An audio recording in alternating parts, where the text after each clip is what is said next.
این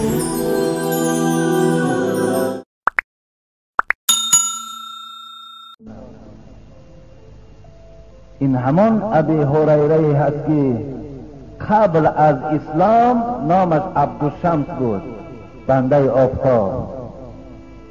وقتی حبیب خدا با او روبرو شد، ایمان آورد، گفت نام تو عبدالشمس نیست بلکه نام تو عبدالرحمن است.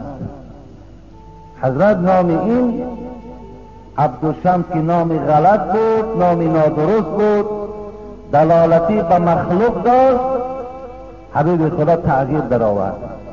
مثل عبدالرسول، مثل عبدالنبی که اینها هم دلالت به مخلوق دارند و جایز نیست این چنین نام گذاشتند، حضرت هم عبدالشمس نام داشتند، بنده آفتاب. البته انسان بنده آفتاب نمی شود، همه وقت بنده الله هست. از این خاطر حبیب خدا را خوشش آمد که محبوب ترین نام که عبدالرحمن است به حضرت ابی هریره نام گذارد. و خود حضرت اکثر وقت را ابوهر می خواندند. ابوهر پدر گربه، زیرا در خورده گربه را بسیار دوست می داشتند و حتی این کنیت، این لقبش از زمان خوردیش به او گذاشتگی بودند. خدا رحمتشان کند. 5374 حدیث از نام ایشان روایت است. و دیگر اینکه حضرت وقتی حضور پیغمبر خدا در آمدن، چی محبت، چی عشق به اسلام و بر رسول او داشتن، گفتن حبیب خدا این مادری که در پهلوی من است، این مادر من است. این حال ضعیفی و سستی که در او میبینی، این زن حکم مادری بر من دارد.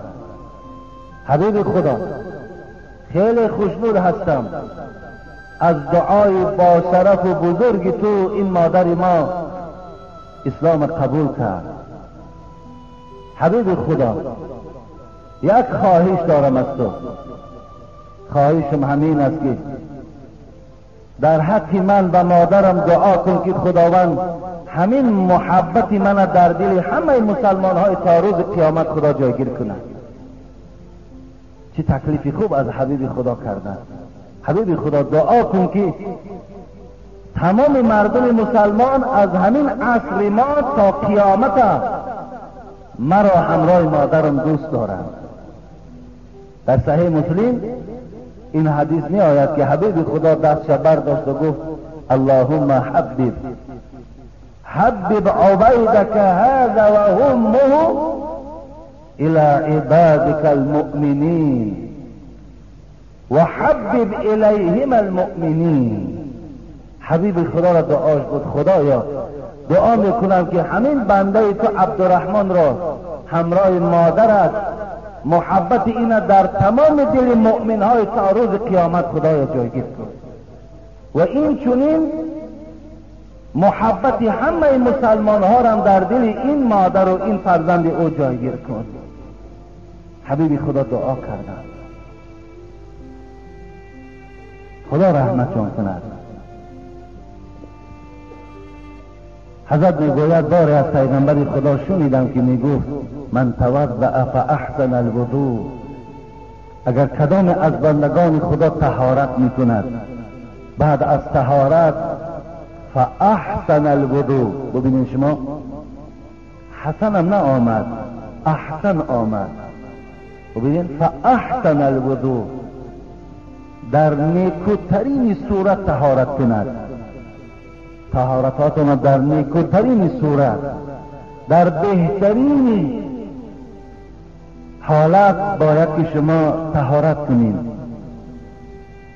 مثلا هر یک اعضاها به آب رسد، هر یک موضع ها باید که بعد آب رسیدن بوی خوشی داشته باشند. بعد او باید لباس های شما خوشبوی باشد. آن چیزی که در بدن شما زیادی است کلا باید از بدن شما دور کرده شود. اینا بهترین طهارت میگویند. حتی همین تاقی هایی که در سر داریم فراموش نکنید برادر عزیز، این در داخل است، هم کلی میگویند کلی دارد، هم خمیر دارد، خیلی بوی بد دارد. حتی اینها را وقتی در سر می اندازیم باید وارد این ما و شما خوشبویی اندازیم، تا که با این حتی همین تاقی هایی که بدبوی باشند ما بالای سر گذاریم و نماز خوانیم همون هم کراهیت دارد. از این خاطر باید که حتی همین سرپوش های ما و شما هم بوی خوش داشته باشند. وقتی طهارت کردیم انجام دادیم، ابو هریره میگوید حبیب خدا گفته ایستاده ثم اتى الجموع، بعد از آن مثل که شما به جمعه آمدین اراده کردین که رفته جمعه را میخوانیم. مقصد همین مثال، همین سخن پیغمبر به شما راست می آید. در بهترین صورت شما طهارت کردین، بدنهاتان را شستین، صابونشو کردین، خوشبویی مالیدین، الکه در جمعه حضور دارین. ببینید بعد چی؟ بعد از آن حبیب خدا گفتند، بعد از آن وقتی که آمدن آن پیشوایی که دارند، آن ایمانی که برای اونها هست، موعظه را وقتی آغاز میکند یا خطبه را وقتی که میخواند، اینها با تمام هستی خود گوش میاندازند. مثل که الان شما یک آرامی دارین، مثل که الان شما یک توجه دارین. کنی حبیب خدا برای ما این شما از سخنهای خدا و حبیب خدا راحت میکنید، استراحت میکنید. و بسیاری شما که یک زمان جهالت، یک زمان خیلی وزنی را ما و شما سپری کرده بودیم که موعظه کردن جنایت بود، در اطراف یک عالم نشستن خطر داشت، شما به دلهای خود میگویین. حال این جوانان میدانند اون زمانها را. تراویح خواندن ناممکن بود، اگر میخواندیم هم با طریق پنهانی میخواندیم. مقصد یک خیلی ظلم کلانی بود. بسیاری از شما اگر در این حالت به دل خود گذارانید که هزارها شکر به سوی خدا که ما امروز ساعتهای را خدا برای ما مهیا ساختی، ما سخن خالق خود و صاحب و شفاعتگر خود در روز قیامت آزادانه گوش کرده ایستاده. شما در حالت صحبت و در این ساعتها باید شکرگزار باشیم. هزارها شکر که مسجدهای ما کشاده، موعظه های ما اجازت،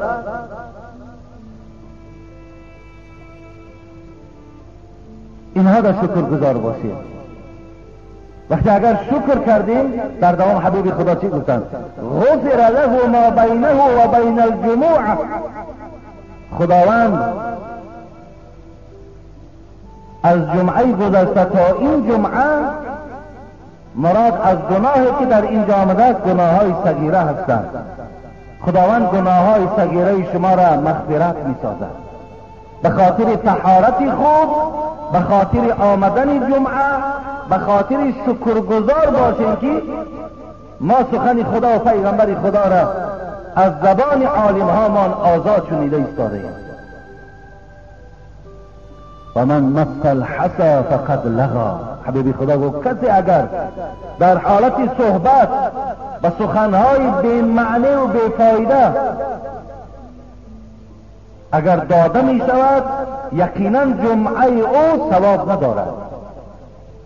من حسن الاسلام المرء ترک ما لا یعنی.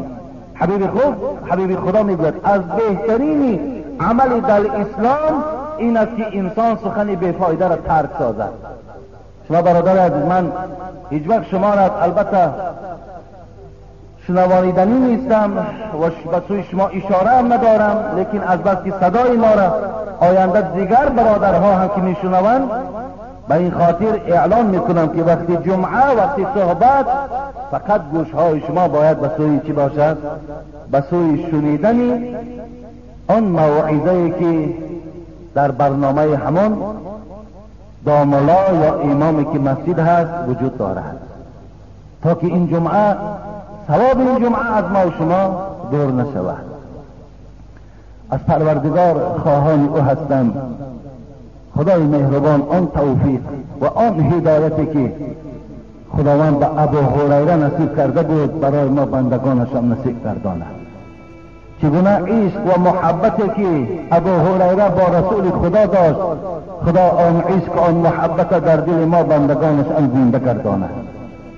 و خداوند مادرهای ما را هم، خواهرهای ما را هم محب قرآن، محب الله، محب رسول خدا گرداند. و خداوند همه عبادت ها را از ما قبول گرداند. خداوند همه روز ما را با سعادت گرداند. و خداوند در همه کارهای ما کشایش نصیب گرداند. همه مشکلاتی که داریم خدایا مشکلات آمون با فضل و کرمت برطرف بگردان. خدایا در این جمعیت برادرهایی هستند که بهترین نعمت فرزندند، فرزند میخواهند. خدایا فرزندهای سالم و صالح نصیب شان بگردان. خدایا تا جمعه آینده این جمعیت ما را صحت سلامت نگهدار. خدایا ملک ما را باز هم آرامی و آبادیش زیادتر بگردان. همه آن بندگانی که برای بهبودی این جمهوری ما سعی و کوشش دارند، خدا همگی را در حفظ امانت نگهدار. اللهم اعین علی ذکرک و شکرک و حسن عبادتک. آمین یا رب العالمین. چون خلافت رونق از عثمان، چون خلافت رونق از عثمان گرفت، شرق تا غرب جهان ایمان گرفت. از کمال فضل حق و از جهد او شد جهان بر دین حق در عهد او. بود دریای حیا و کان حیل، جان پاکش غرقه دریای عیل. در سخا همتاش در عالم نبود. حق است برادر عزیز، سخاوتی که حضرت عثمان داشت قسم به خدا در عالم همتای او وجود نداشت. نام او سخی بود. من باوری کامل دارم اون شجاعت، اون سخاوتی که عثمان داشت تا قیامت مثل او پیدا نمی شود. مثل او دولتدار و میلیونر بسیار می شود، لیکن مثل او غیرت سخاوت پیدا نمی کند. حضور در دنیا میلیاردرها وجود دارند. میلیارد چندین میلیارد دلارها دارند.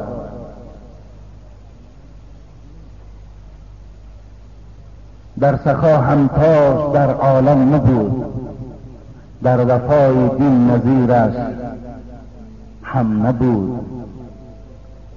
چون پسند خواجه کونین شد، چون پسند خواجه کونین شد، در دو دامادیش زین و رنگ شد. وقتی حبیب خدا که او را محبوب خود گردانید، او را دوست داشت، دو دخترش را در نکاح عثمان درآورد پی در پی. چون پیامبر عین ایمان خواندش، همدم خود قاف قرآن خواندش. برادرای عزیز و گرامی، این مصرع هایی که از ایجادیات عزیزان ما و شما بود که در هر یک مصرع این من برای شما انشاءالله اگر خدا زبان ما را کشاده گرداند ساعتها صحبت میکنم. از این مصرع های شعری برای ما معلوم شد برنامه امروزه ما از حیات و فعالیت سیوم یار پیغمبر خدا حضرت عثمان ابن عفان می باشد. به خدا قسم برادرای عزیز و گرامی، از خدا دیده بزرگتر چیزی در عالم نیست. من برای خودم لایق نمی بینم که قصه این دوستان خدا را به گوش شما رسانم، به خاطر آنکه آن چیزی را که در کتاب از حیات این بزرگها میخوانم در عمل خودم نمیبینم، یا آن چیزی را که به سمع شما میرسانم در عملهای شما نمیبینم. شنیدن دوست نداریم، گوش کردن دوست نداریم، لکن از عمل کردنش ما و شما بسیار عاجز و ضعیفیم. انسان وقتی تاریخ حضرت عثمان میخواند والله که اگر ذره در وجود او ایمان داشته باشد به آب چشم خواندن میتواند. حیاتی که اینها گذرانیدند چه حیاتی با سعادت بود، چه حیاتی خوبی بود. از همه خوبی حیاتشان این بود که همراه اونها این آفتاب تابان محمد صلی الله علیه و سلم همراه اونها بود و همیشه در پهلوی او نشسته بودند، همیشه با جمال زیبای حبیب خدا هر روز نظارت میکردند. پیش از آنی که من قصه های این حضرت برای شما آغاز کنم،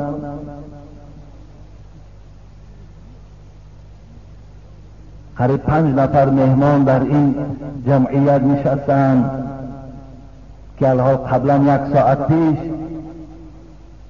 از اسفره آمدند. مقصد چون 2 روز بوده است، آمده شب ایستادن بوده است. خیلی راه ها که مشقت و مصیبت و مشکلات زیاد دارد رسیدن نتوانستند.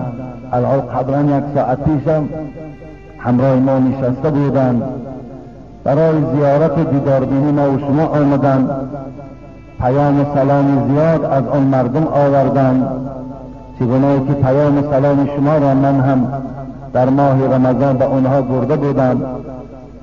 به این خاطر از جانب همه قوم ما هم به اون مردم سلام و درود و رحمت پروردگار باد و در هر قدم این بندگان خدا که امروز گذاشتند به خاطر زیارت، به خاطر عبادت، خداوند عبادتهاشون قبول گرداند، خداوند در هر قدمشان حسنات کتابت فرماید، با صحت و سلامت به خاندانشان رساند.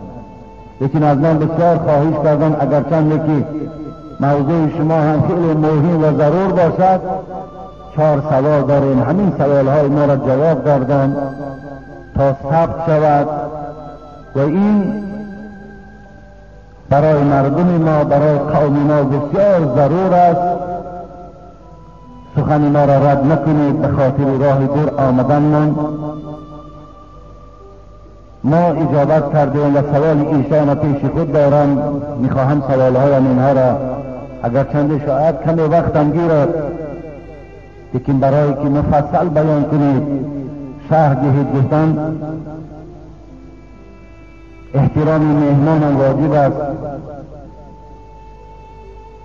به این خاطر سوالهای ایشان را میخوانم.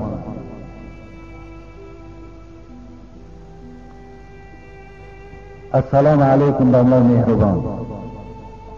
4 سوال داریم از قوم ما، از مسجد ما. اینجا بعضی چیزها هم نویساندن، همش من نمیخواهم. آیا این صحیح است که روزه های ماه ذوالحجه خیلی فضل و خیلی درجات بلند دارند. ما الحال در ماه ذوالحجه قرار داریم.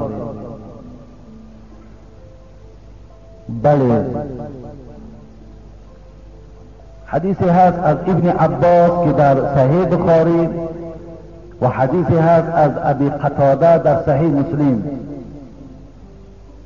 هر دو حدیثی صحیح است.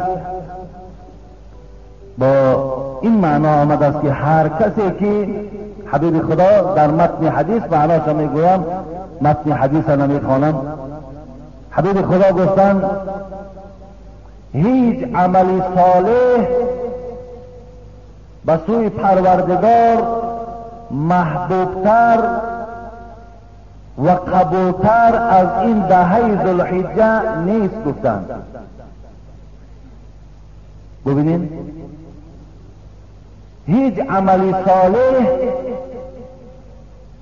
که اگر ما در غیر دهه ذوالحجه انجام دهیم، اگرچه ویم در پیشگاه خدا قدر و محبوبیت دارد، لکن به منزله دهه اول ندارد. صحابه ها گفتن ای حبیب خدا، حتی جهاد در راه خدا هم؟ گفتن بله. گفتن روزه داشتن دهه اول پیغمبر میگوید. گفتن حتی جهاد هم در راه خدا به مثال این دهه اول روزه گرفتن برابر نمی شود. رسول خدا گفتن اگر با تمام آن اسباب انجامی که تو به میدان جهاد رفتی، اگر حتی در میدان جهاد شما جان به حق تسلیم هم که کنین، در ثواب برابر 10 روزه اول ذوالحجه نمی شود. ببینین فضل، ببینین برکات، ببینین خوش به حال آن برادرایی که از روز سه‌شنبه آغاز شدگی هست، الک چند روزی او سپری شده ایستاده است. در صحیح مسلم از حدیث ابی قتاده می آید که حبیب خدا گفتند کسی که اگر 9 ماه ذوالحجه را روزه می گیرد، روز 20 عید است، روز پنجشنبه می شود، روز چهارشنبه 19 اگر شما روزه گیرید، حبیب خدا چی گفتند؟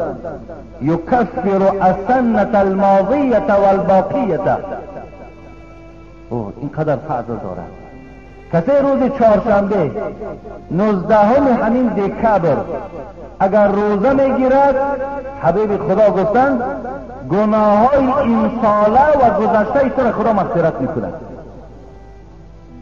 ببینید به یک روزه که شما روز چهارشنبه روزه میگیرید،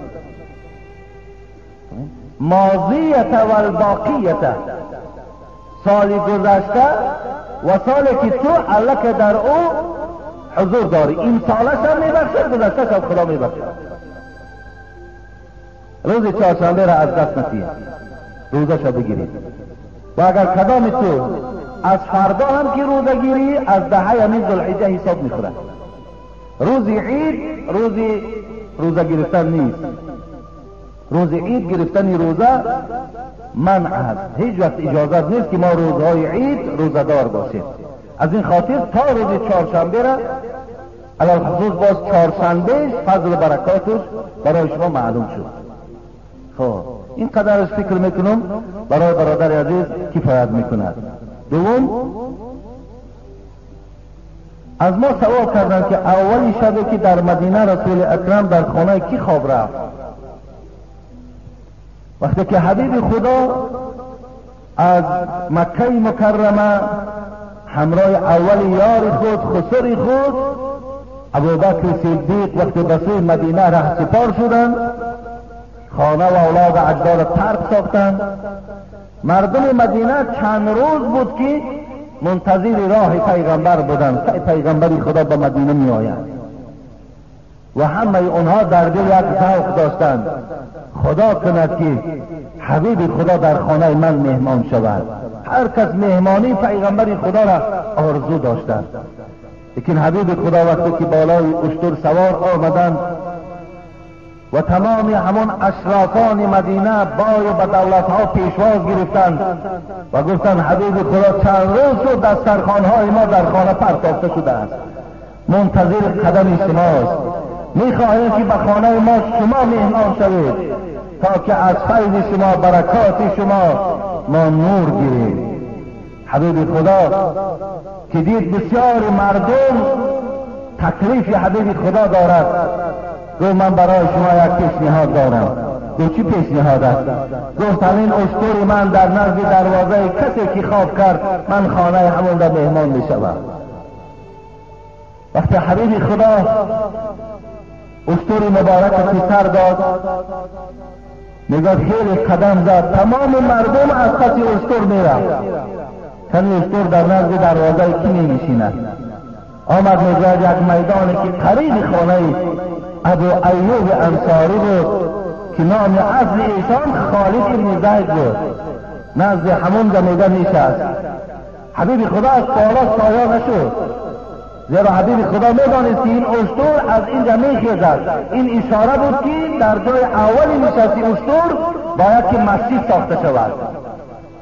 از جاش خیست اشتر، باز رحکی شد، آمد نزد دروازه یکی از فقیرهای فقیر مدینه، یک آدمی که هیچ چیز نداشت، خودش شکایت میکرد، به خدا قسم میزد بغیر یک دستمال در خانه چیزی نداشتم. آمد نزد دروازه ابو ایوب انصاری را، شتر نشست و رسول اکرم از بالای شتر پایان شدن و خانه ابو ایوب انصاری در آمدن.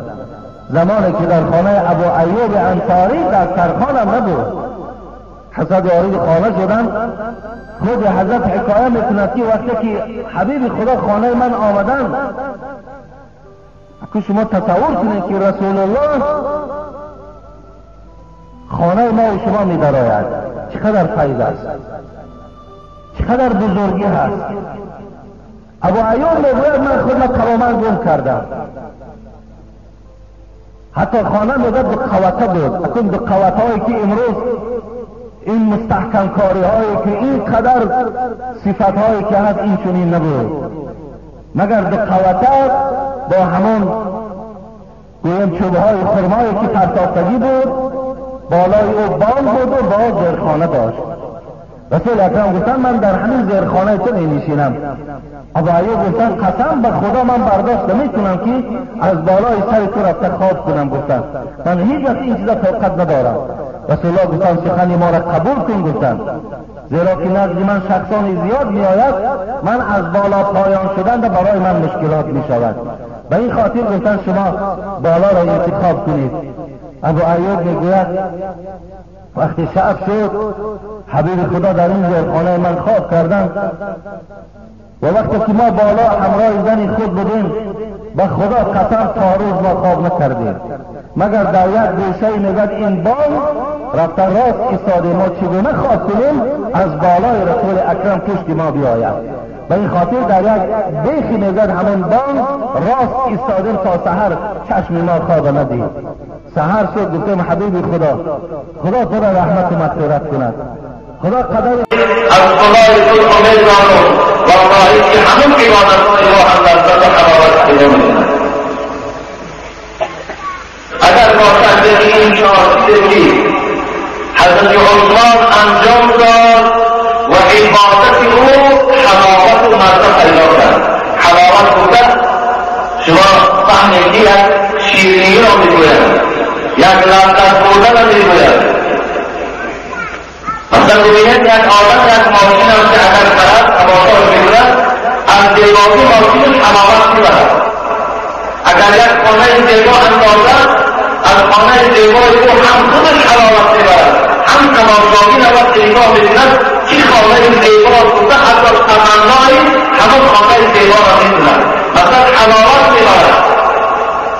یا انسان از فرزندهای که دارد وقتی فرزندهایش هم که نگاه میکند از زیبایی اونها حلاوت میبرد. اینا میگن حلاوت، اینا میگن شیرینی. پس عبادت هم حلاوت دارد.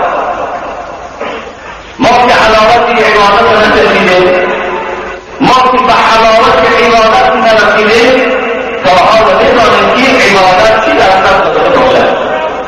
عبادت هم لذت دارد، حلاوت دارد، ایمان هم حلاوت دارد. حدیثی هست چی در بخاری، چی در صحیح مسلم، چی در سنن نسائی، چی در سنن ابو داود، چی در سنن ابن ماجه، انتها بیشتر روایت می‌کنند. ثلاث من كن فيه وجد فيهن حلاوة الإيمان. حتی حدیث قرآن میگوید عباد اهل خدا اگر میگی اینو شما دعوا کنید ما الحمدلله مسلمانیم تا زمانی که اگر سه چیز در شما باشد تو حلاوت ایمان نداشتی.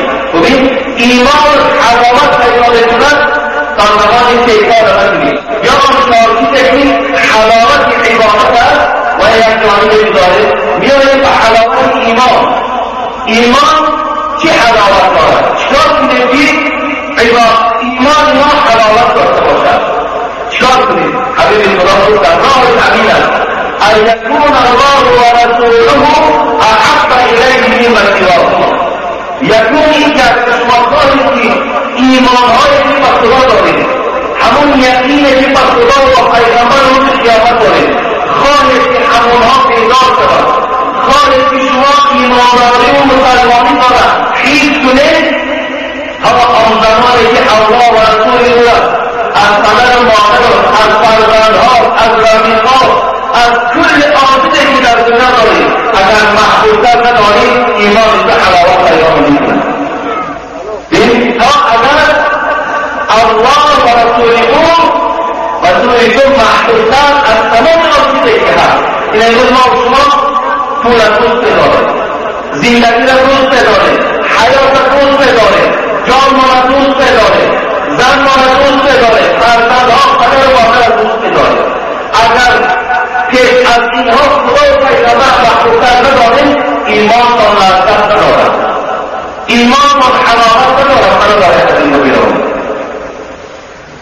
حدیث خدا میگه ایمان تو وقت حلاوت پیدا می‌کنی تو از همه چیزا برای رسول محبوبتر الله و رسول او را اختیار کنی. یعنی از جواب میگه نزد حبیب خدا آمد و گفت ای حبیب خدا همین قیامت نزدیک شود. رسول الله گفتن آمدن قیامت شکلی نیست ولیکن من اعددت لک، لیکن تو برای قیامت چی تیاری داری؟ این جواب گفتن من نه نماز زیاد دارم، نه زکات زیاد دارم، نه روزه زیاد دارم، فقط یک عمل دارم. چی عمل است؟ الله و رسول او را از جان و عقیده دوست دارم. حبیب خدا این حدیث انس روایت می‌کند. لذا حبیب خدا وقتی این سخن گفتن و این سخن از جوان شنیدن چی گفتن؟ انت مع من احببت. گفتن جوان عزیز مردم نماز زیاد نداشته باشید، زکات زیاد نداشته باشید، روزه و عبادت‌های بسیار نداشته باشید، البته تو خدا و حبیب او را از جان و دوست داری تو روز قیامت همراه خدا و حبیب او هستی. و این کثیر از شما در دنیا دوست ندارید فردای قیامت همراه او هستی. پس چرا ما برای خود ما الله و رسول او را از همه آنچه که در دنیا محبوبتر کنیم؟ برای چی؟ دوم رسول اکرم چی گفتند؟ دوم آن چیزی که در شما حلاوت ایمان پایدار می‌کند ان یکون المرء لا یحبه الا لله. رسول اکرم گفتند با کسی ایمان به حال خدا دوستی میکنی، رفیقی میکنی، فقط و فقط رفیقی از برای خدا باشد. اینجا حلاوت ایمان پیدا میشود، اینجا شیرینی ایمان تو زنده میشود و تو حلاوت ایمان میکشی و رفیقی از برای خدا باشد. رفیقی از برای خدا باشد و لله قیامت از برای خدا قیامت. پس اینجا منصب، اینجا مالداری، اینجا گریز عدد مادرش وظیفه‌دار بودن یا دیگر اینا همه استثناء، اینا جدا میشود. مثلا ما کسی را که دوست داریم فقط برای خدا دوست داریم، برای این مسلمان است، این مؤمن است، این آدم با تقوا به همین خاطر دوست داریم. این حلاوت ایمان ما بیدار میشود. و اذا اگر کنید یار رفیقی در همین حیات شما همه یار رفیقای داشته، من باید وجود اسبابی تو درک ندارم، بسیار شما را رفیقا با قیامت کرده دیم. به خاطر که شما برای خدا با یکدیگر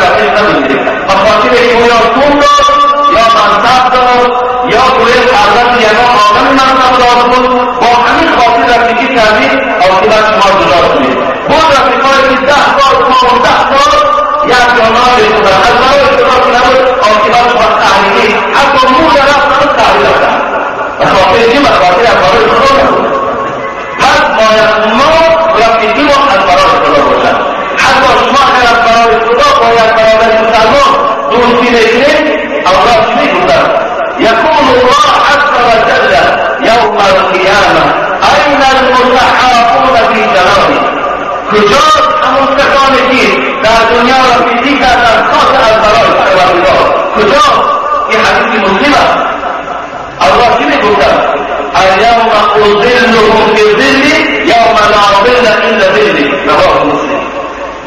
کجا؟ همون جوانمردهای که در دنیا به خاطر خدا را پیشی کردن، از برای خدا را پیشی بستن، امروز سایگی بکنم در زیر عرض پروردگار که بچون سایه عرض من دیگر هیچ سایه نیست. کجا کنم با؟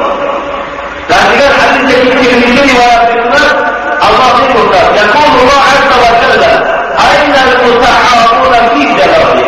کجا آن کسانی که از برای خدا را پیشی کردن فقط برای خدا. کجا شما چیکار کنید با پروردگار؟ لهم منابر من نور یغبطهم النبیون والشهداء. رواه ترمذی. ببین خدا میگوید من برای آن کسانی که در دنیا به خاطر خدا را پیشی کردن برای آنها منبرهای نورانی گذاشتم. حتی پیغمبرها و شهیدها این منبرها را آرزو میکنند لیکن آنها را نمیرسند. برای آن کسانی که در دنیا خاص برای خدا را پیشی کردن. ببین دوم چیزی سبب حلاوت ایمان ما میشود. سوم چی؟ سوم این است و ان یکون ان یعود فی الکفر بعد ان انقذه الله منه كما يكره ان يقذف في النار. متفق علیه. سوم این که وقت آدم یک دوره جهالت را ندارید، یک دوره کفر نادرستی را ندارید، بعدا خداوند من هدایت میکند.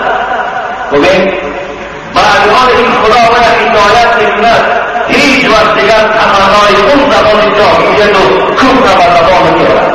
همچنان این نمیخواهد که او را زنده و زنده در آتش بخواهد، چی قدر خلق ببیند روایت در آتش بخواهد، همون قدر در روی جهالت و کفر و نافرمانی را فرد ببیند. این که حلاوت ایمان بیدار میشود. ببین ایمان حلاوت دارد. تمام را برای شما بودم از خدا خواهشم همین است که این چیزهایی که سبب حلاوت ایمان ما بشود خدا برای ما بنده‌های مستضعف، برای ما بنده‌های خیلی ایمان ضعیف داریم، خدا برای ما شما نصیب دارد تا که ما حلاوت ایمان داریم. برای این قدر بنده‌های خدا در راه خدا می‌جنگیدند، شب و روز می‌جنگیدند. به خاطر چی بود؟ به خاطر آن و به خاطر چی؟ به خاطر که قرآن و محمد را محافظت می‌کردند. عمل به خاطر آن بود که ایمان اونها حلاوت داشت، ایمانهاشون شیرینی داشت، لذت داشت. حضرت عثمان رضی گفتند من حلاوت عبادتم را در 4 چیز یافتم.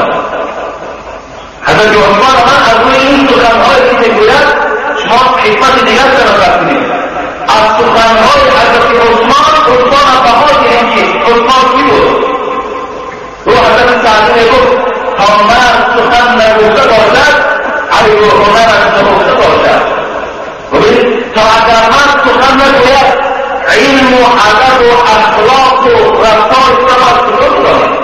وقتی زبان در سخن می‌دراید الله که ما باید با هم بگیم که باید چیست. لیکن آن چیزی که حضرت عثمان گفتند اونها فقط در زبان نگفتند بلکه عملا اجرا کردند. امروز من افسوس می‌کنم که بسیاری از بنده‌های خدا در همین قوم ما اشتراک دارند. عاشق جمعه هستند، عاشق نماز هستند، عاشق موعظه هستند، لیکن از این جمعی برآیند باز به کارهای نادرست چنگ می‌زنند.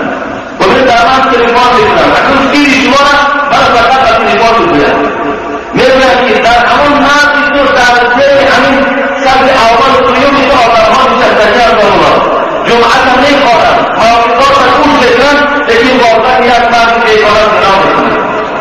این چی جایی پوشیده است؟ دادن کردید تو از خدا را می‌ترسید. تو نمی‌دانی که من زنا او شرب الخمر خرج منه الایمان. حضرت خدا می‌گوید وقتی تو در حالت زنا اگر خدا تو جانی سر گیرد، اگر خدا را می‌گوید تو در حالت زنا جان بگیرد، اگر همون حالت از جان بگیرد تو ایمان نداری، ایمان نداری، تو به ایمان نزد خدا و پیغمبر نمی‌روی. نمیترسید، از قبر نمیترسید، از جکیدن قبر والله جکیدن قبر حق است، قبر یه چقدر آدمتر از جکیدن قبر نمیترسید. اینجا حضور رو جمعه میکنید، مراقبه دوست بگیرید، یکی از علامه‌های خدا رو نیستی. عیب از شرم، عیب از شرم از دولت نیست. من برای چیزی از حق بیان رو میکنم. برای حق زیناکار از دوزخ چیزی هم بیان رو میکنم. فقط برای آدمی دامنه از اشاره بکنم. سخنهای حضرت عثمان بیانگر این بود که وی کی بود؟ وی چگونه انسان بود؟ محمد صاحب ایرانی خدا رحمت آمده در کلیات الملوک در سخن گفتن خطای جاهلان پیدا شود، تیرکه چون از زمان بیرون شود رفا شود. آدم جاهل ما از سخنرانی سپرونی جاهل است، لیکن آن سخنرانی که حضرت عثمان بیان می‌کند ما در آیه بوده می‌باشیم، در تقوا بوده می‌باشیم، در آدم خدا تحت بوده می‌باشیم حضرت قائل هستیم. زیرا اون دوستای خدا فقط نمی‌گفتند بلکه عملا اجرا می‌کردند. در چی از حلاوتی نوشتند؟ گوش دارید. یکم اولها فی اداء فرائض الله تعالی. حضرت گفتند حلاوت عبادت است. این عبادتی که شما میگیرید، نماز میخوانید، روزه میگیرید، انامی شیرینی دارد.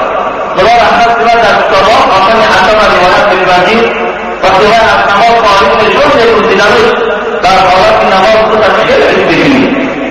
اینا ما شما می‌فرمان نماز را می‌خوانید، خبردار میشید بعضی ما حالت ما خنجر می‌کنند میگیم که سر همین نماز را خواهید جا خلاص شود، فکر می‌کنیم که خداوند محتاج نماز شماست.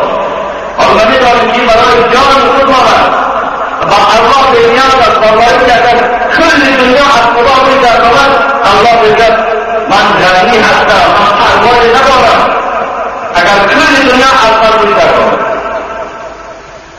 حضرت آدم اکرم گفتند چیه در نماز خواندن چه تدریس می‌کنید؟ گفت وقتی که در نماز شروع می‌کنید همچنان تصور می‌کنید که الله من را نظارت دارد، این الله من را نگاه دارد. ان تعبد الله كأنك تراه فإن لم تكن تراه فإنه يراك.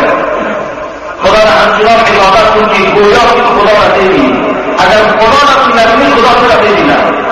حسن گفت همچنان تصور دارم خدا را نگاه دارد. کدام تو در حالت نماز همین تصور در فکر می‌گذارد؟ کدام شما؟ ببین دومی که باباش در نماز می‌ایستد همچنان فکر می‌کند که پای من در بالای پول صراط است، یا این زمان حق یا زمان جنت است. سمو آنچه که در خیال من می‌گذرد این است که می‌گویم که اگر سلامی هم بعد سلام دادن خدا جای برای حق بگیرد، اینقدر عقل برای خود رسول بگیرد. این گونه فکرهای خود، این گونه خیالهای خود کاری که خدا در ذهن ما شامل کند. حضرت عثمان گفتند یکون گفتند حلاوت عبادت من در چی یافتم؟ در ادا کردن فرضهای خدا، فی ادای فرائض الله تعالی. یکون فرضهای خدا را همیشه در وقتش انجام دادن. هر کاری که اگر مانع مرا میشود اون کار دنیایی را پس سر میگذارم و با عبادت فرض خداوند نزدیک میشوم. یکون حلاوت عبادت من در همین یافتم که فرض خدا را از همه کار دنیا مقدم می‌داشتم. دوم چیز فی اجتناب محارم الله تعالی. دوم حلاوت عبادت و روح در این یافتم که آن چیزی را که خدا حرام گفته از خود دور ایستادم، چیزی که حرام خداوند است. امروز با آدم مشغول است گوشت خوک حرام، همه دیگران گوشت خیر حرام، گوشت سگ حرام، گوشت سبو حرام و دیگر حیوانات درنده همه کنار می‌دارد شما. دیگر که عرق حرام، نوشیدن حرام،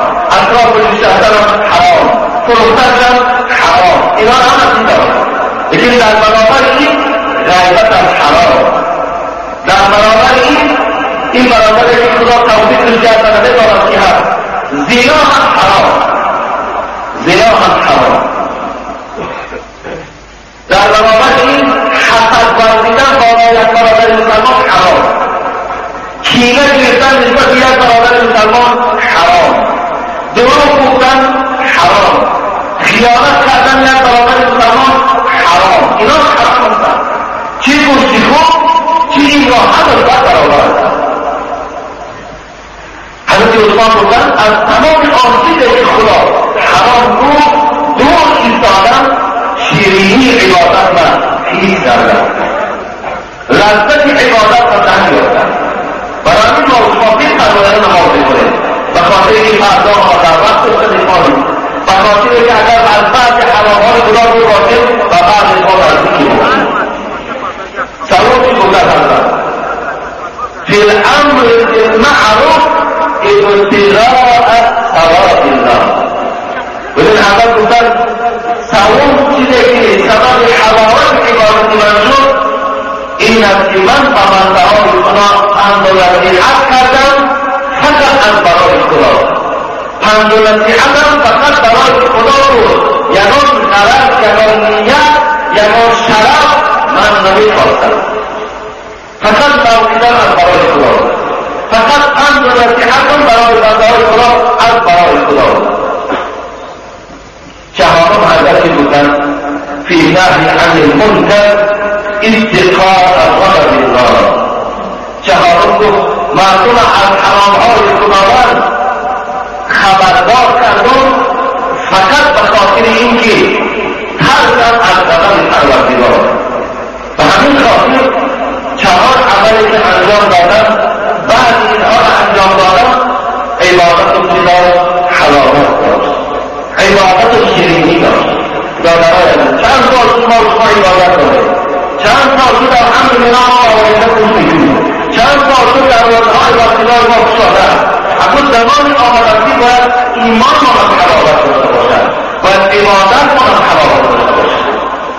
این ساعت این شب آمدن ما هم اگر روی یکی عبادت کردن که هر اینا در پیشگاه خدا قدر و حج ما بندلت بکنم. انشاءالله من جمعه نظر از آن سخنهای گوهربار حضرت عثمان باز آغاز جمعه انشاءالله شروع میکنم. بیایید به تمام موضوع جمعه گذاشتم. من از نسب حضرت عثمان برای شما خبر دادم، پدرش کی بود، مادرش کی بود و دیگر فهمیدیم که هم از جهت پدر هم از جهت مادری حضرت عثمان که شتبان حضرت رسول اکرم بودن.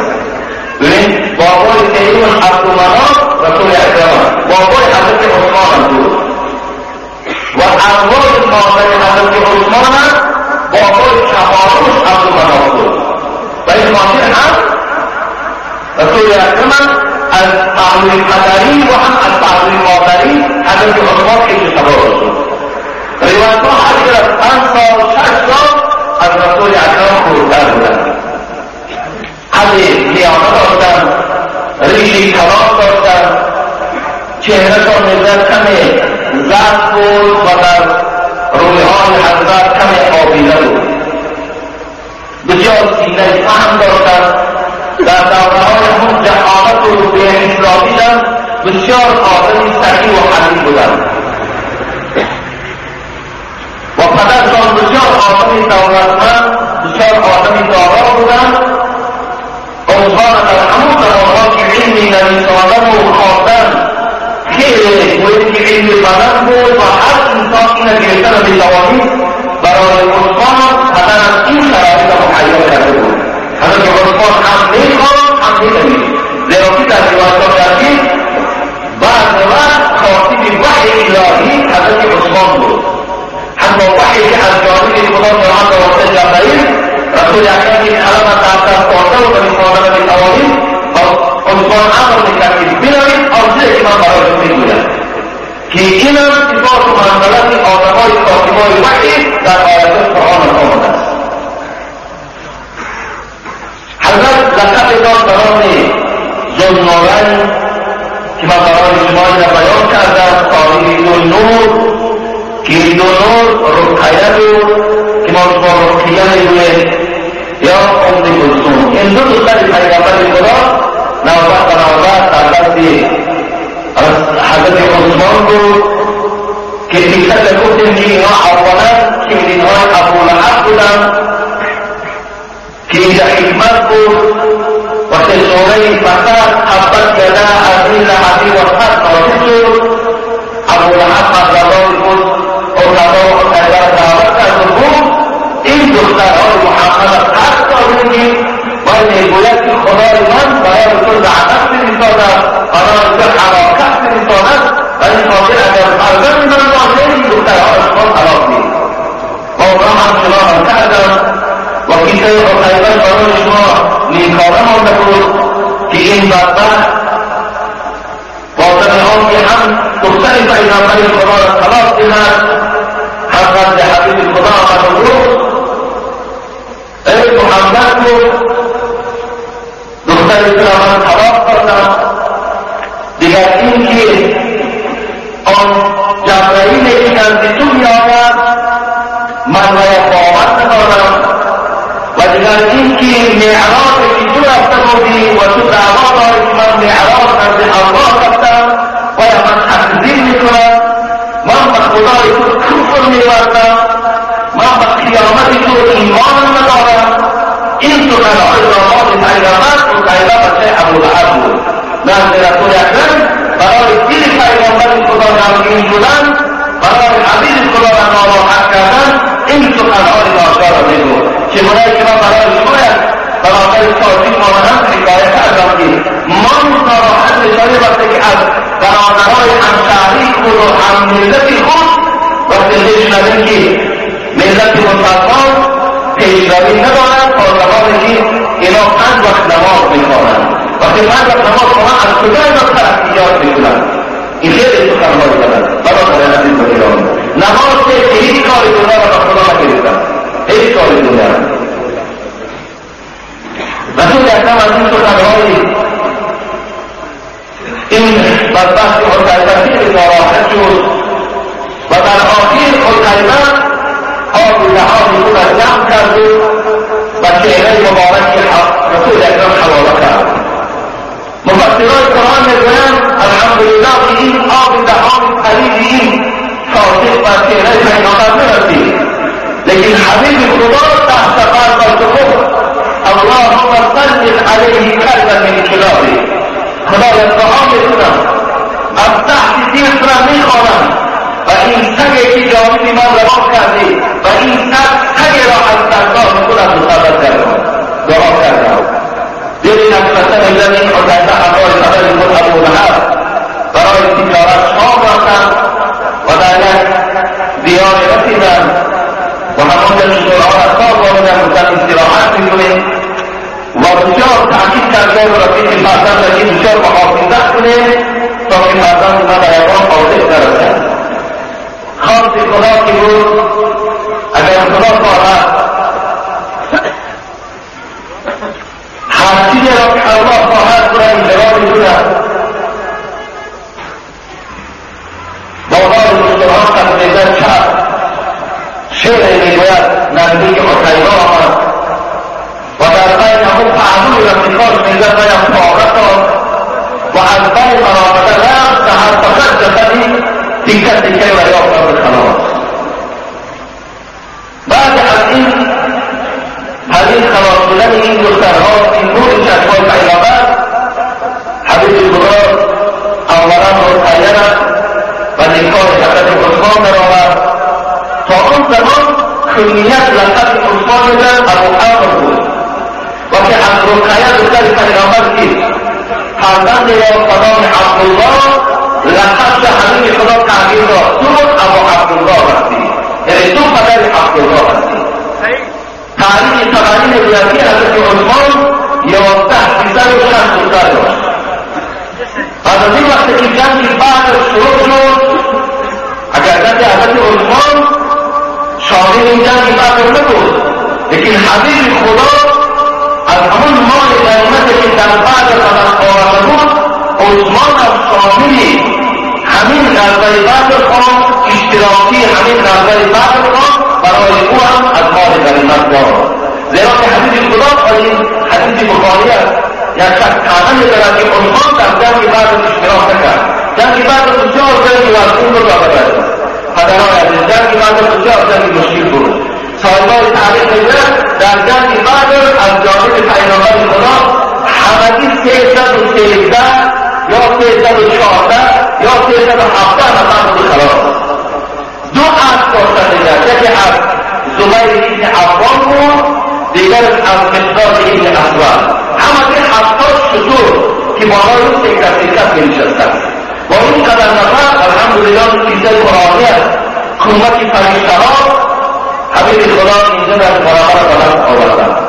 همین جنگ بدر اشتراک نکردن عثمان سبب این بود که رقیه بیمار بود، سخت بیمار بود. حبیب خدا گفت از دست دختر من دور ندارم، زیرا حبیب خدا می‌دانست که دخترش تا از منافع در کار دست را به حق تسلیم کند. حضرت عثمان نفس زینب نشد، نفس رقیه نشد. وقتی اومد در نفع بودن که رقیه را به حق تسلیم کرد. حضرت آمدن در حق دختر جان دعا و فاتحه کردن. بعد از آن دختر دوم خود ام کلثوم در نکاح حضرت عثمان درآوردند. حضرت ام کلثوم نوری هجری بود که این افکار را به حق تسلیم کردند. حضرت عثمان بسیار نعمتگیری کردند، زیرا که کش و سواری و پیغمبر خدا قطع شد. بعد از حبیب خدا بود که بسیار عثمان ناراحت است، بسیار غمگین است. گفتند به خدا عثمان اگر دختر سیروم که می‌داشتم در نکاح تو می‌درآوردم، لیکن افسوس که دیگر دختری ندارم که من در نکاح تو درآورم. همین ام کلثوم در قصه ها نگرفته باید در حضور خدا و گفت پدرجان گفت شوهر من عثمان افضل است یا داماد دیگری دشتوی فاطمه حضرت علی، شوهر فاطمه علی افضل است یا شوهر من عثمان افضل است، کدامش افضل است؟ حبیب خدا چی بودن؟ این فعلک عثمان اشبه الناس بجده ابراهیم و بعبدک محمد صلی الله علیه و سلم. چی جوابی زیبای حضرت رسول اکرم به ام کلثوم دادند؟ گفتند ام کلثوم تو افضل بودن عثمان از علی می‌پرسی؟ و من برای تو میگویم عثمان در زیبایی و در شکل و در نمود و بابای تو حضرت ابراهیم مانند است و با پدر تو محمد در اخلاق و در زیبایی مانند است. این دلالت بر چی می‌کرد؟ دلالت بر این می‌کرد که عثمان البته در مرتبه و در فضیلت از حضرت علی دیگر بالاتر بودند. این عقیده اهل سنت و جماعت همین است که اول ابوبکر، دوم عمر، سوم عثمان، چهارم علی است. در مورد خلافت حضرت برآمدن در این آیت می‌گویند که شیطانی و کلیسای اول رسید چگونه خلافت از خود کردند. خلافت سیدت این گونه بود. وقتی حضرت عمر رضی الله عنه تیر دشمن خود در حالت خیلی ناگوار قرار داشت، خنجرهای زهرآلود فیروز ابولؤلؤ مجوسی که به شکن مبارک حضرت عمر زده شد، بعد او حضرت یک چند روز مولا زنده ماندند، 3 روز به بندش ماندند.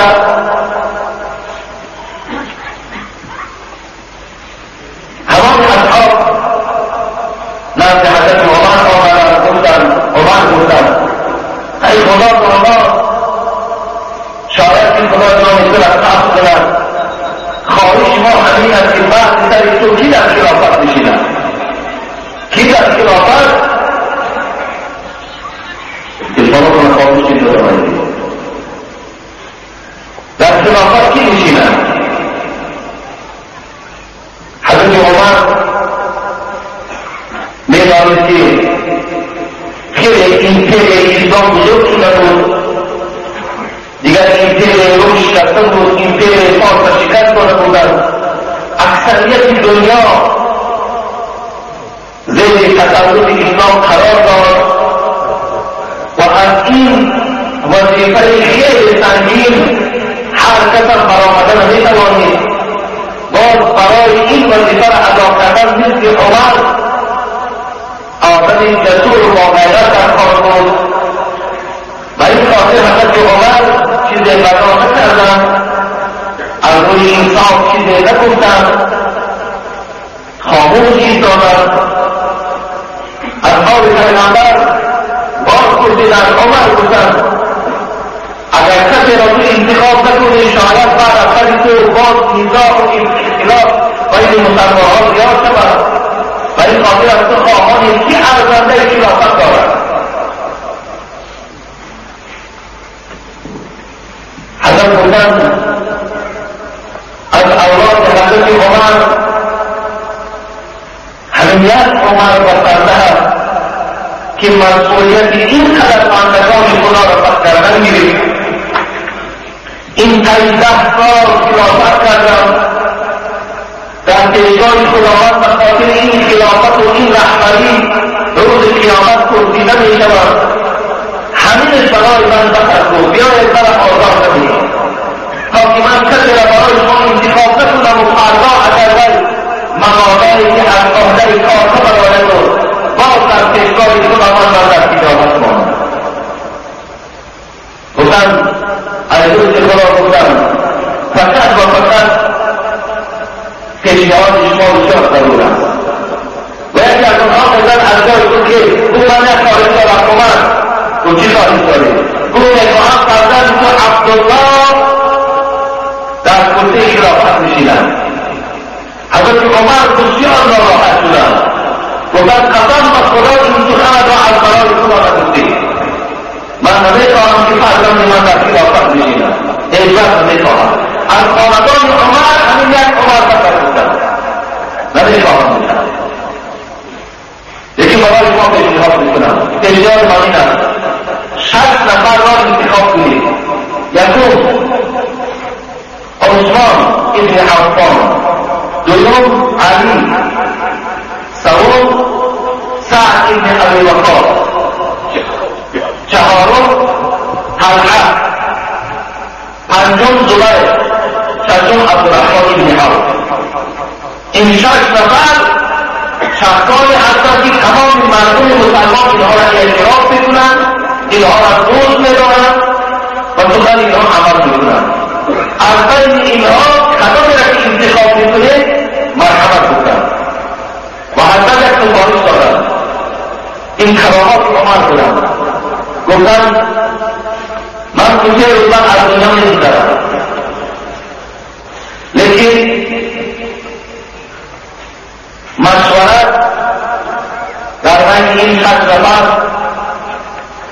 اگر همگی یک حسن تفاهم، اگر از این 6 نفر 5 نفر همین گوید من خلافت نمیخواهم و 1 نفر اگر باشند بسیار من خلافت کردن بودند.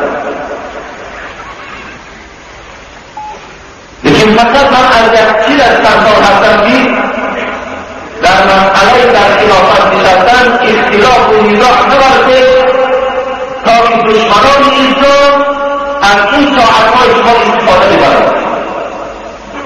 چی نقطه‌های نظرهای خوب داشتن نبرد و گفت همگی انتخاب خلیفت 3 روز دوام کنند، 4م روز باید خلیفت در کرسی خلافت نشیند. 3 روز زیاد دوام نکنند. تا این زمان سهیل ابن سینان 3 روز مردم نماز جماعت خواندن گیرند. شما رفتن در یک خانه مشورت کنید کدام از شما از این بین که برآمده مرحمت باران مسلمانها برتری کنید. حضرت بعد 3 روز از دنیا گذشتند. این 6 نفری پیشنهاد حضرت عمر در یکی از خانه‌های نسبت ابن محرمه می‌گویند آمدن جمع شدند. ابو طلحه انصاری را دیگر پاسبان این خانه گذاشتند و اونها را وارد خانه کردند تا که به سر مسئله میگوید من فکر کردم که این 6 نفر از خلافت ناخواه هستند و این مسئولیت وزین و خمسه نگیرند، لیکن از داخل خانه آواز اونها بلند شد، هر کدامشون میخواستی در خلافت نشینند. و این خاطر من گفتم قسم به خدا سرحه میگوید سرحه انصاری که پاکستان میکنند، گفتم اگر این خیل آواز بلند برای خلافت از این خانه برآمدن میرد، همون روزه که عمر مرا سپارید داد که خانه را پاسبانی کنم، بعد این روز من خانه رو میروم، اینطور خانه رو یک پاسبانی نمیکنم. عاقبت وقتی بحث مناظره ها زیاد شد، حضرت عبدالرحمن از رسول گفت از بین یعنی 6 نفر امام باید 3 کس باقی ماند، 3 دیگه ما باید جواب شدیم کی حق از را کی میبخشد. حضرت سعد ابن ابی وقاص که این فاتح جنگ قادسیه بود و ایران زمین هم شکست دادگی سعد ابن ابی وقاص بود، از جای بود گفت من حقم را به عبدالرحمن بخشیدم. زبیر از جای بود گفت من حقم را به علی بخشیدم. طلحه از جای بود گفت من حقم را به عثمان بخشیدم. و این 3 کس باقی ماند، عثمان، عبدالرحمن، حضرت علی رضی الله عنه. 3 کس. بعد از آن 3 نفر بیرون شدن، عبدالرحمن بود، عثمان بود، علی کدام تو حق را در کدام میبخشید؟ لذا خاموشی را انتخاب کردن. پس انتخاب می‌دهیم حضرت عثمان در خلافت ارزنده هست و خواهان است، حضرت علی هم ارزنده هست و خواهان است. پس عبدالرحمن لذا در خلاصه آمدن اگر من کدام افسران انتخاب کنم راضی میشوید؟ گفتم بله، هر کسی رو که از بین امام عبدالرحمن تو انتخاب کنی بیزا باید در خلافت میشینه. عبدالرحمن گفتم پس من کوچه میبرایم و تمام مردم مسلمان پینهانی آوازگیری میکنم، من نقطه نظر تمام مردم میگیرم، بعدا شما را یکی از شما را انتخاب میکنم. حضرت عبدالرحمن میگن قسم به خدا میگوید در اکثر مردم مسلمان وقتی من پینهانی از اونا میپرسیدم خواهشی تو وکیل میگفتم به عثمان است، خواهشی تو وکیل به عثمان است. اکثریت مردم خواهشی به عثمان بودن. از این خاطر میگوید روز همون 4 نماز بامداد که حضرت سوهن پیش در آمد، نماز مردم خواب، مردم همه من در مسجد من کردم و گفتم همه تو میدانید که من نقطه نظر همه شما را گرفتم. گفتم بله. بعد میگوید گفتم دستت را عثمان دراز کن. عثمان دستت را دراز کرد. او من به تو بیعت کردم تو در خلافت نشینی. حضرت علی میگوید رضی الله عنه بعد عبدالرحمن ابن عوف اولین آدم رو که دست را در عثمان را بیعت کرد. و منم راضی هستم که عثمان بازار اسلام نشینم. ببینید حالا بعد اختلافها هست میگویم که علی بیعت نکردن، این دروغ است. مثلا فهمدم که تمام مفسران قرآن تمام تعریفات صحیح میگویند که بعد عبدالرحمن ابن عوف علی دستش را دراز کرد، بیعت اطاعتی در حضرت عثمان کرد. حضرت عثمان راضی شدند. حضرت عثمان در نماز عصر برآمد و اولین خطبه را خواند. اولین خطبه که بوده که حضرت عمر اولین خطبه که برآمد بالای منبر یا طاعت گفته بود ای عمر تو همون تحت هستی که باید خرما گوسفندان طاعت بیشتر آمیدی. گفت از دیگر پایان شد. عبدالرحمن بن عوف گفت که من قدرت داشتم با عمر صحبت کنم، گفتم این قدر مردم برای خطبه تو آمد و خیلی چی شدم بود که تو با این مشت خرما گوسفندان طاعت بیشتر آمیدی. این عمر آقا فرامدن گفت این معنای او را داشتی و وقتی من در خلافت انتخاب کرد مردم، نفس من وسواس کرد که عمر تو از تمام مردم افضل هستی، تو از تمام مردم بهتر هستی. من این سخن به خاطر او گفتم که نفستون را معرفی کردم، نفستون را نشان دادم که ای عمر تو کی هستی. این شکستن گردن شیطان بود. حضرت عثمانم واقعا نفرت آمدم و حضرت خود به خواندن شروع کرد. گفت ای بنده های خدا بود، مقامات همین دنیا و منصب و مبلغ شما را بهتر سازند. اولین سخن از دنیا خط کردن، این آدمی بسیار دولتان بودن، آدمی دنیادار بودن، آدمی اولین صحبت از دنیا خط کردن. گفتن مقامات دنیا شما را بهتر سازند. مقامات شما به همین دنیا مغرور شدید، تکیه بر دنیا شدید و آخرت را فراموش کنید. ای دوستان خدا بود، در دنیا زندگی کنید، اگر منظور بزن در خدمت در کار دنیا کنید و بعد از این خلافت الحمدلله هم طرفتن گیرید تا 12 سال و 12 روز که بعد روایتها حتی کمتر از 12 روز کمتر از 12 سال میگیرد هم شما خلافت حضرت دوام کردن. 6 سال همین به یکان جنگ و جنجال به نظام اختلاف بود. 6 سال آخر است البته نظام اختلافها در بین مسلمانها شروع کرد که دشمنهای اسلام یکی از یهودی‌هایی که در لباس مسلمان عبدالله ابن سبا بود در آمده بود مسلمانها را اختلاف می‌انداخت. مسلمانها را این و این دشمن می‌کرد، لیکن مسلمان که ساده است، مسلمان که زیرک نیست، حقیقت این فتنه‌ها را دشمن شدند. اینجا من این دوره‌ها را برای کار معاویه سخن می‌آورم. البته یادم آید قصه حضرت عثمان رضی الله تعالی عنه وقتی رسول اکرم صلی الله علیه و سلم با آمدند مکه مکرمه را ترک ساختند، هجرت به سوی مدینه کردند. این زمان عثمان همراه عائله خود رقیه در حبشستان بودند. از مکه مکرمه آنها کار کردند هجرت به حبشستان کرده بودند. حضرت ابوبکر صدیق قال حدیث خدا را در مدینه بود اولین نفر از امت من بعد ابراهیم و بعد نوح با همسر عائله خود هجرت کردگی حضرت عثمان است. همراه اهل عائله مکه مکرمه را ترک کرد حبشستان بردند.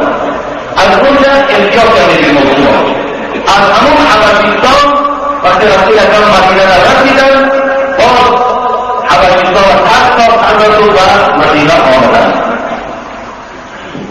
در مدینه بسیار قحطی‌های سخت در دوران حضرت ابوبکر بود. حضرت ابوبکر وقتی خلافت میران 2 سال و 6 ماه در نظام باشد کرسی خلافت زنده دارد. خود شنان که من قصه‌ای که در غزوه تبوک حضرت عثمان چی موقع خدمت کرده بودند قصه از دوره‌های ابوبکر صدیق یادم آمد. دوره حضرت ابوبکر صدیق بود بسیار مردم از قحطی زمین‌ها دیگر چیز نمی‌بودند، آسمان از بارگان منع شده بود، بسیار احوال مسلمان‌ها بد شده بود. دیگر مسلمان‌ها اعلام نیافتند نزد حضرت ابوبکر آمدند گفتند ابوبکر طاقت این مردم در این عذاب و مشقت گرفتار می‌شوند، طاقت کی ببینید. حضرت ابوبکر با این کراماتی بود بنده‌های خدا بود. امروز بیگاه همه اهلی از مدینه داخل می‌شوند. شام از دید نماز شام قحطی‌ها برداشت می‌شوند. مردم مسلمان حیران شدند تا شام تا مدت کم چرا از قحطی برآورده می‌شوید. شام بود می‌گوید که حضرت عثمان رضی الله عنه با 1000 اسطور گندم وارد مدینه شدند. بسیار تاجر کلام بودند. 1000 اسطور در هر اسطور اگر شما 100 کیلویی اگر حساب کنید 100,000 بار گندم وارد مدینه کرد. با مامان نگاه کردیده بود پولدار بود بازار بود، لیکن خسیس نبود و